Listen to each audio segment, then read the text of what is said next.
Oh man, this is a video that I've been wanting to make for some time on the main channel, but I didn't know how to go about it. However, seeing as the anime is about to reach its end, and how it's been almost a full year since the series itself ended in terms of the manga, I decided, hey, why not just make a video on the second channel expressing my thoughts about the series? For all I know, this channel might end up becoming the main channel. We'll see.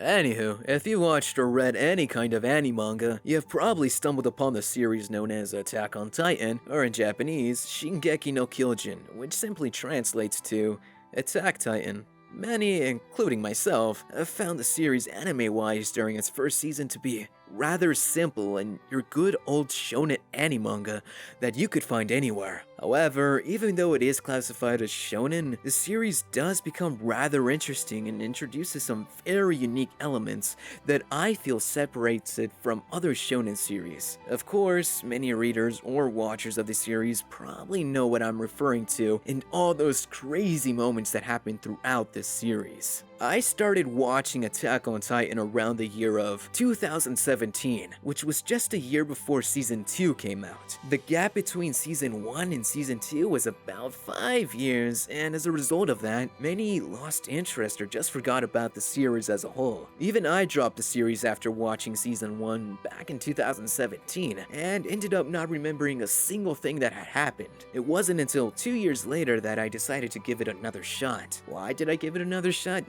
I was just simply bored that day. Nothing else to it. That's it.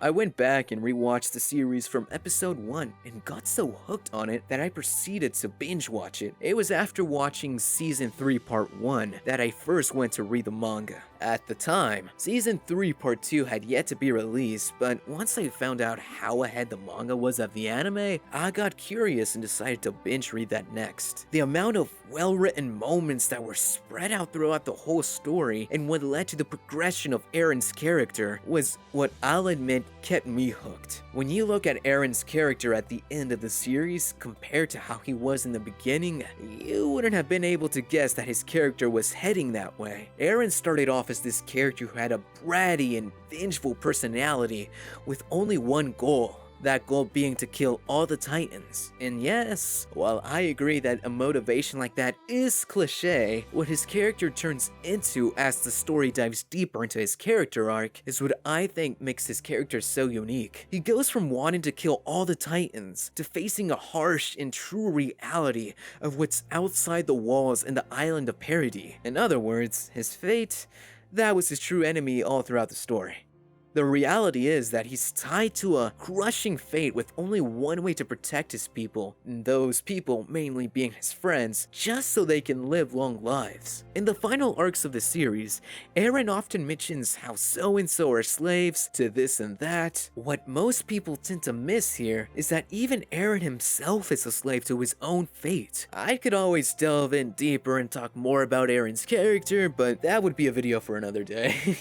Yes, the final manga chapter of Attack on Titan wasn't the best, and even I don't exactly like it either. But I feel like even though it makes some of the great moments kind of meaningless in a way, the build-up and climax to get to certain moments like what happened in the events of chapters 121 and 122 haven't lost their charm. The story itself, for the most part as it progressed, still holds up, at least to me, pretty well today. And the conclusion, well, it's an ending that will be good to some and bad to others.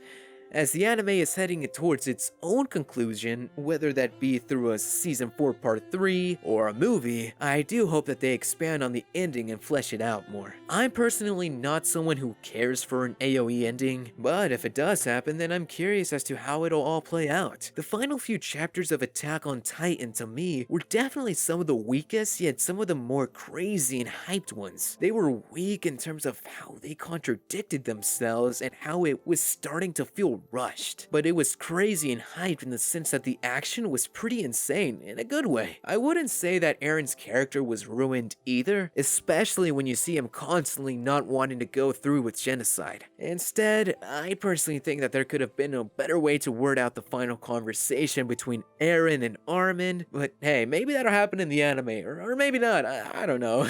The main issue I had with the ending was all the Ymir stuff and how it was trying to be turned into a tragic romantic story. The rest, I think, could have been fleshed out better, especially with the unneeded extra 5 pages. Even the mangaka of the series, Izuyama-sensei, stated that the climax was a very difficult theme for him to draw, so he regretted not being able to express it properly in the manga. I feel like the extra 5 pages were there to fully show the consequences of the rumbling, but it definitely felt like it was rushed. If the anime does end up fleshing this ending out more, then I feel like more people, including myself, won't feel as lost and wondering why it went down the way it did. Yes, there are alternate endings made by fans out there, but even those don't exactly feel right or complete, if that makes sense. Attack on Titan, I feel, is just one of those series that are just hard to write a conclusion for. The ending, no matter what it ended up being, wouldn't have pleased everybody. However, the memorable moments such as Annie fighting Eren, all the way to the past conversation between Eren and Zeke, the theories that people made while the series was ongoing, etc., still hold a special place within the series. So even almost a year later after the series has ended manga-wise, I feel like it's such a great piece of media. While I do feel like the series is better enjoyed in anime form, the manga still holds up.